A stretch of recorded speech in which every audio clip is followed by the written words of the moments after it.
Hey, gang. Mr. Hayes here. Coming to you from my dining room, just sitting here chilling out and doing a little work and missing you guys like crazy, man. I hope all y'all are doing great. I hope your families are doing great.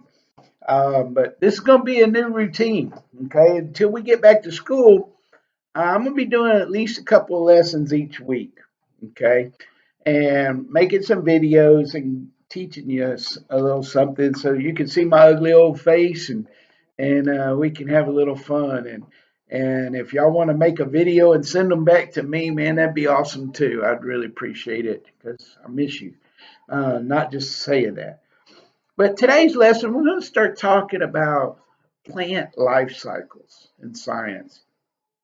Okay, and this is a lesson that means a lot to me, and it should mean a lot to all of you because you know you can produce your own food.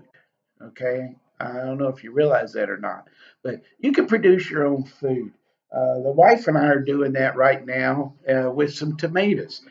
We've got 8 tomato plants out in our backyard, and I'm going to show them to you in a second video. But anyway, I wanted to talk about what this life cycle is all about.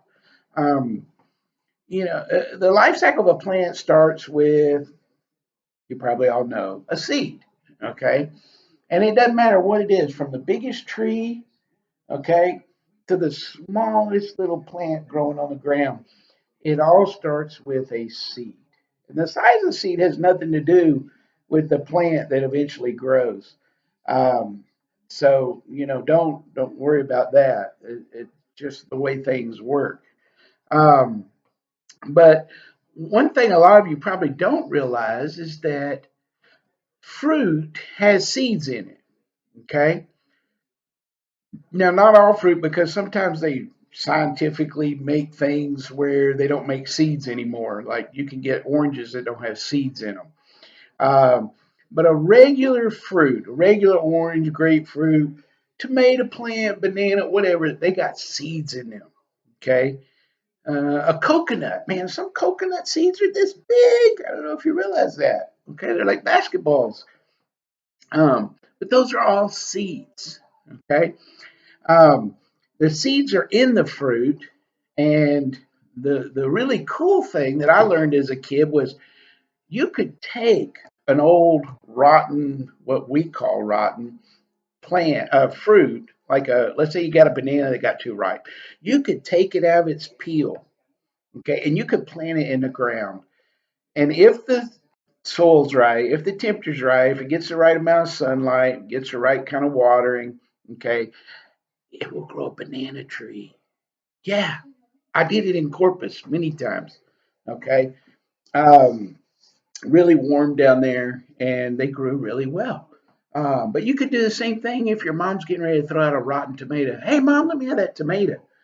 And you could go get you a pot, some potting soil, and you could stick that tomato down about 3 inches under the dirt.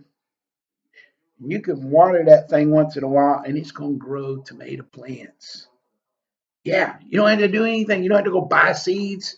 Okay, it's so cool. All right, and you can have your own tomatoes. We have 8 tomato plants out in our backyard, and when these things start producing tomatoes on a regular basis, we got one that's ready now.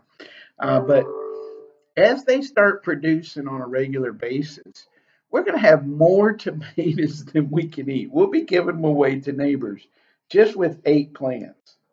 Okay, so it's really a lot of fun. Uh, it saves you money. Okay, saves your parents money, and it's neat to eat something that you grew. I love it. When I lived out in the country, I always had a big garden. We grew lots of things. But anyway, let's talk about the life cycle of a plant. Okay, it starts with the seed. The seed gets into the ground. All the conditions are favorable, and it does something we call germinates. Germinates. Germinates.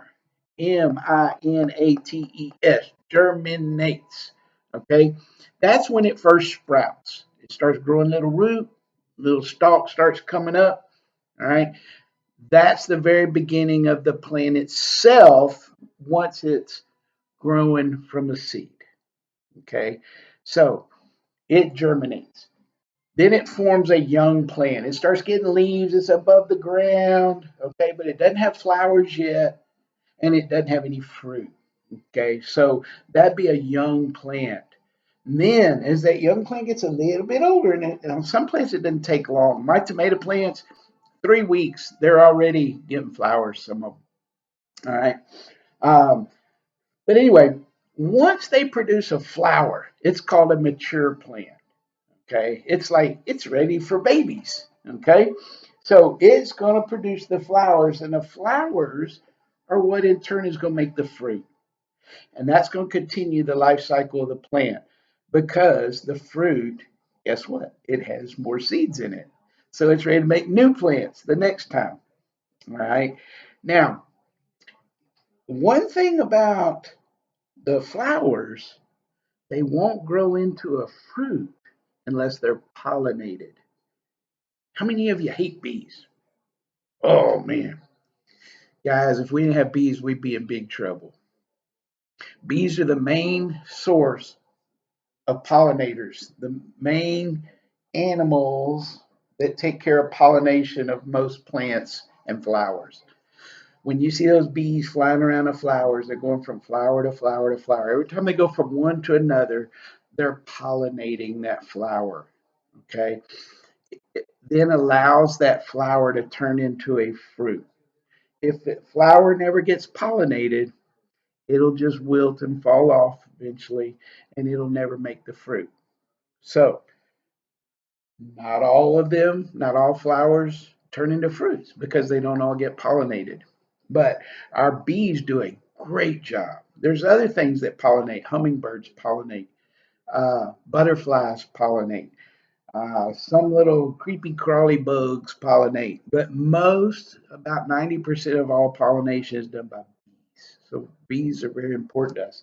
So the pollination is it gets this little dust from one flower, it takes it over to another. Some plants are males, some are females, and when that dust mixes, then it allows the baby to be made. It allows the fruit to come from the flower.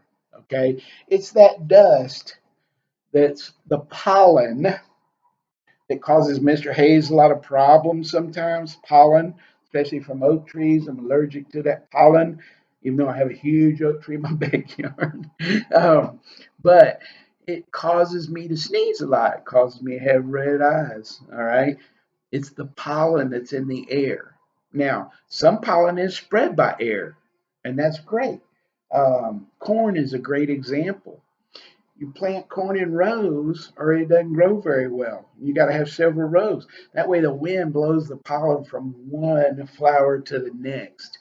All right, and that's how a lot of that pollination is done. So, with no pollination, no fruit. Okay, no fruit. Got to have pollination. Um, and without the fruit, you don't continue the life cycle of the plant. Okay. All right. So I'm going to stop this video now after I review with you real quick the different phases that we're going to talk about in life cycles of a plant. Okay. And then I'm going to go outside. I'm going to make one showing you my tomato plants and what we're talking about. So the first thing we talk about in the life cycle of a plant is the seed. The seed germinates, which means it sprouts, it starts to grow. Okay. It grows a young plant. And after a certain amount of time, that plant becomes mature. Okay. And it produces flowers. When we see the flowers, we know we have a mature plant. Okay. And if the flowers get pollinated by our bees, all right, then they will produce fruit. Okay. The fruit will come from the flower. And that continues the life cycle of the plant. So I'm going to stop it there. Thanks.